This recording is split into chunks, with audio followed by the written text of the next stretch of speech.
Good morning, everyone, and happy Tuesday. It is Julie here with your TipRanks pre-market morning update, where we're bringing you everything you need to know before the market opens. So let's get into it.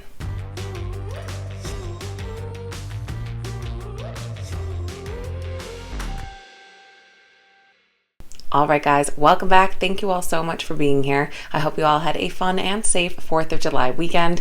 I know my dog is very excited that the fireworks are all done now. Of course, this morning we'll be taking a look at exciting stock market news.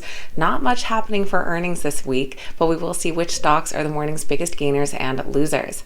Don't forget to stop by TipRanks TV to catch some of our great exclusive stock related series as well. Now let's get right into this morning's exciting stock market news. U.S. stock futures are in the red as we enter the second half of the year. Currently, Dow futures are down 0.47%, S&P 500 futures down 0.54%, and NASDAQ futures down 0.74%. Tesla reported vehicle deliveries over the weekend, reporting nearly 255,000 vehicles delivered, falling about 6,000 short from the analyst consensus. That figure comes in higher than last year's Q2 deliveries of about 201,000 vehicles. Last week, Wedbush analyst Dan Ives said that he expected the company's second quarter deliveries to total around 250,000, and anything above 260,000 would be viewed positively by the street. These recent delivery numbers means that Tesla is no longer the world's largest EV producer by sales. Warren Buffett-backed BYD took that position after seeing a year-over-year increase on their sales of 162%. For the first half of 2022, BYD delivered total sales exceeding 640,000 units. By comparison, Tesla's first half of the year sales are at 564,000 EVs. Analysts currently rate the Tesla stock a moderate buy with an average upside of about 32%. Voyager Digital is the latest company struggling amidst the decline in cryptocurrency as they've had to suspend deposits, trading, and withdrawals. The news came a few days after one of Voyager's customers failed to make payments on a loan worth hundreds of millions of dollars, fueling growing concerns of an insolvency contagion effect across the industry.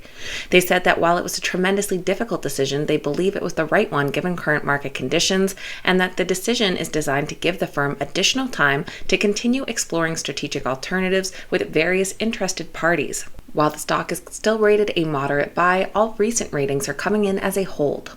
And Meta Platforms has decided to end its Novi digital wallet experiment.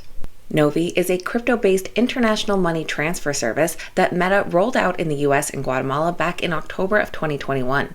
They will now be shutting down the service on September 1st. Users have been advised to withdraw their funds before the service stops working. Meta is going to retain Novi's technology even as it ends their service. They may have plans to put their technology to use in future products. Analysts rate the Meta stock a moderate buy with an average upside of 67%. That's about it for this morning's stock market news, so let's take a look at which stocks are this morning's biggest gainers and losers. Our biggest gainers are led by Renew Global Energy, following an article that positively highlights their return on capital. Under the ticker RNW, the stock is up about 10.5%.